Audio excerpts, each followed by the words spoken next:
State of the Nation.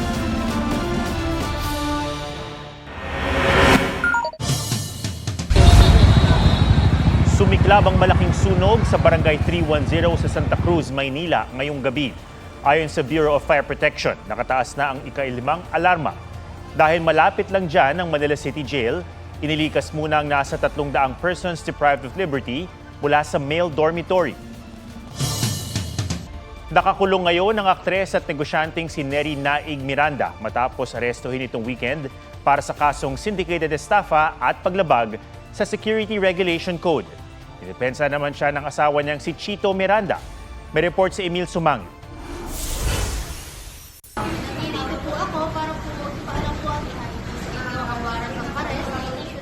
Habang nasa Entrepreneur Convention sa mall sa Pasay City nitong Sabado, isang babae ang inaresto ng Southern Police District. Pagkumpirma ng Bureau of Jail Management and Penology o BJMP, ang inaresto ay ang artista at negosyanteng si Neri Naig Miranda. Bale, 2 po yung sinerve sa kanya na warrant. Sa ngayon po na turnover na po natin sa BJMP. Base sa warrant na inisyu ng Pasay City RTC, inireklamo si Neri ng 14 counts ng paglabag sa Securities Regulation Code kung saan hindi pwedeng bumili o magbenta ng securities ang sino mang hindi rehistradong broker o dealer sa Securities and Exchange Commission. Nakapagpiyansa na si Naig para rito pero mananatili pa rin siyang nakakulong dahil sa kasong syndicated estafa na non-bailable. Sa isang Facebook post, dinepensahan siya ng kanyang mister na si parokya ni Edgar frontman Chito Miranda. Kahit kailan daw, hindi nanlokot ng lamang, kumuha at nanghingi ng pera kanino man si Neri. Endorser lamang daw si Neri at ginamit ang kanyang muka para makapanghikayat ng investors. Puna pa ni Chito, bigla na lamang inaresto ang kanyang misis nang walang notice o sampina. Hindi rin daw binigyan ng pagkakataon na makapagpaliwanag si Neri. Patuloy pa naming sinusubukan na makuha ng pakayag si Neri. Emil Sumangil, nagbabalita para sa GMA Integrated News. Planong tapatan ni Vice President Sara Duterte ang reklamo na inihain laban sa kanya ng Quezon City Police District. Kaugnayan ng komosyon noong Sabado habang inililipat ng ospital ang kanyang Chief of Staff. Sinagot din ng bise ang tanong kung may pag-asa pa silang magkaayos ng Pangulo. Narito ang report ni Oscar Oida. Hindi ito suspect, hindi ito convict. Nagkakomosyon sa pagpalipat-lipat ng ospital ng Chief of Staff ni Vice President Sara Duterte na si Atty. Zulica Lopez noong Sabado. Na-injustice na siya sa mga tao. Huwag kayong bakla. Bukod sa pakikipagsagutan ni VP Sara sa mga pulis, itinulak pa umano ng hepe ng security ng bise na si Colonel Raymond Lachica, ang hepe ng Quezon City Police Health and Dental Clinic na si Lieutenant Colonel Van Jason Villamor. Nakita yan sa video na inilabas ng PNP. Dahil dyan, nagsampa ng reklamo si Villamor kasama si QCPD Director Police Colonel Melesio Buslig laban kina VP Sara at Colonel Lachica sa Quezon City Prosecutor's Office para sa direct assault, disobedience to authority at grave coercion. Kasama sa inireklamo ang ilang John Does at Jane Does. Nobody is above the law. So kung meron paglabag, ay ating sasampahan ng kaso. Hindi po namin inaasahan na magiging ganon ang kahihinatnan. Si VP Sara, maghahain din daw ng sariling reklamo. Initially, we are filing charges against them as well. For disobedience, for kidnapping, for robbery. Tingin ni VP Sara, hindi tatayo ang mga inihahandang reklamo laban sa kanya. Kabilang ang sinasabi ng NBI na grave threat at posibleng paglabag sa anti-terror law dahil sa kanyang sinabing kung papatayin siya, may kinausap siyang papatay rin sa Pangulo, First Lady at House Speaker. On face value, it will not hold water. Yung grave assault, pinipilit na lang talaga nila na gawa ng kaso. Yung mga remarks ko na tatawa ako sa violations on the anti-terrorism law kasi sinusubukan nila to reach sa aking properties and assets. Sinusubukan pang kunin ang panig nila Chika. Bunsod naman ang reklamo ng PNP, inalis muna ng AFP ang mga tauhan nila na bahagi ng security ni VP Sara, kabilang sila Chika. Pinalitan sila ng 25 pulis. We received a subpoena from the Philippine National Police. It means di nila kayang gampanan yung tungkulin nila to protect and secure the Vice President. That is why we are temporarily pulling them out. Meron pa rin siyang security composed of Philippine National Police members and AFP. Naghain naman sa Korte Suprema ng disbarment case laban kay VP Sara si Presidential Advisor on Poverty Alleviation, Larry Gadon, para sa pagbabanta ng bise. Ang tingin ni VP Sara sa ginagawa raw sa kanya. Babanatan natin siya, tingnan natin dito kung saan yung tatama. Natanong din ang bise kung may pag-asa pa silang magkaayos ni Pangulong Marcos. I really believe that we have reached the point of no return. It is clear, ma'am, na they are really going after me. At gusto talaga nila akong tanggalin sa posisyon. Wala pang pahayag ang palasyo ukol dito. Hiniling naman ni VP Sara na i-reschedule ang pagpapaharap sa kanya sa NBI dahil dadalo raw siya sa pagdinig ng House Committee on Good Government sa Biyernes. Oscar Oida, nagbabalita para sa GMA Integrated News.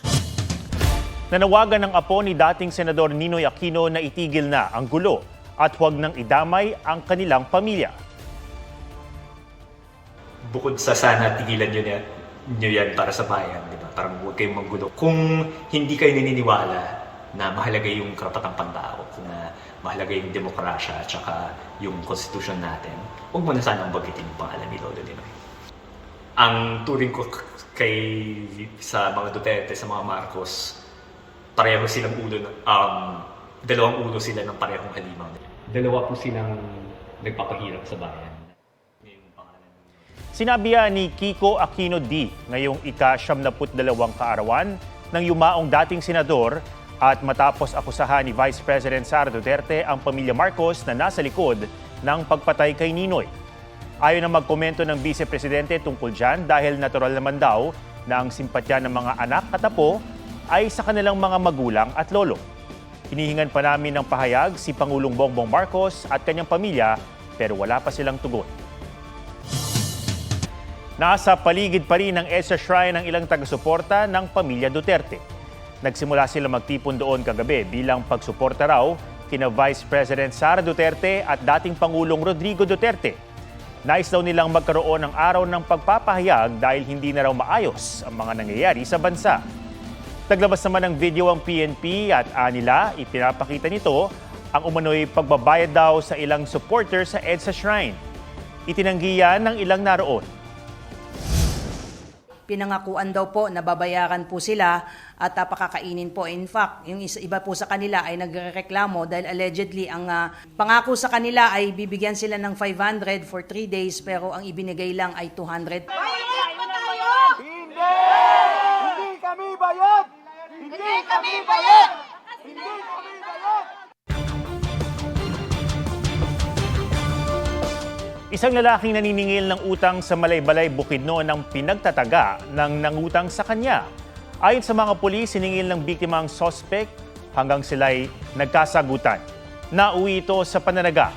Tumakas ang sospek pero nadakip din.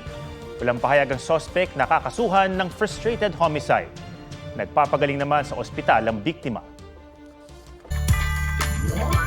28 araw na lang, Pasko na. Bis Pasko na ang Intramuros na dinarayo ng mga turista. May report si Katrina Son. Kumukuti-kutitap. Kumubusi-busilak. Talaga namang mapapakanta ka kapag nasilayan ang Meralco Liwanag Park. Ito ang Pasko ng Pilipino. Nariyan ang mga puno na nabalot ng mga ilaw.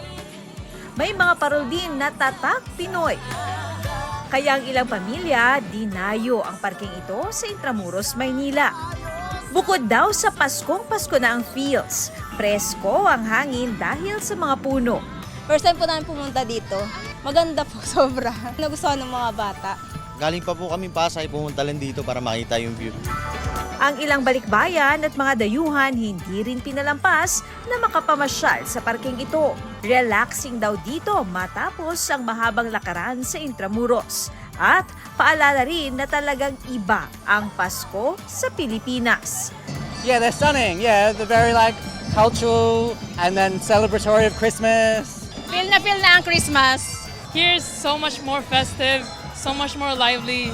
Everybody comes together. It's just so fun. I love coming back home here for Christmas. Katrina Son, nagbabalita para sa GMA Integrated News.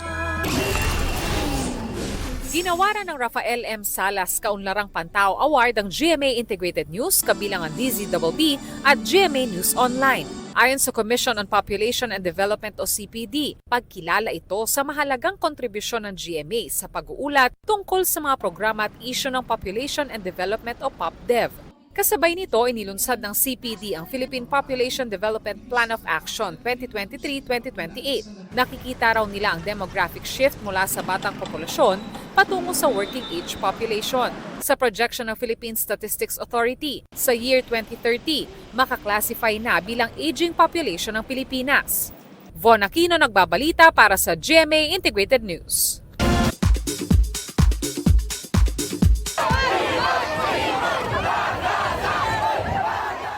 Herlin Budol game na nakipagbasaan sa kanyang mga kababayan sa Angono, Rizal sa kanilang pista.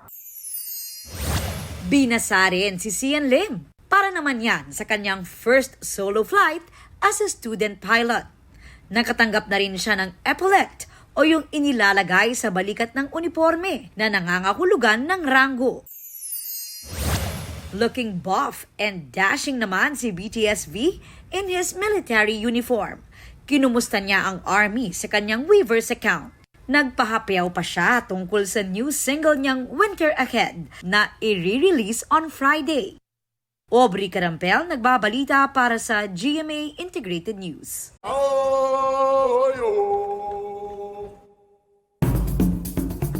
Mula sa mga nagtatangkarang giraffe na hanggang 18 feet ang taas at pwedeng pakainin ng mga sariwang dahon ng akasya hanggang sa zebra, ang mga wild animal na ito mula sa Africa, malayang namumuhay sa Kalawit Safari Park sa Palawan.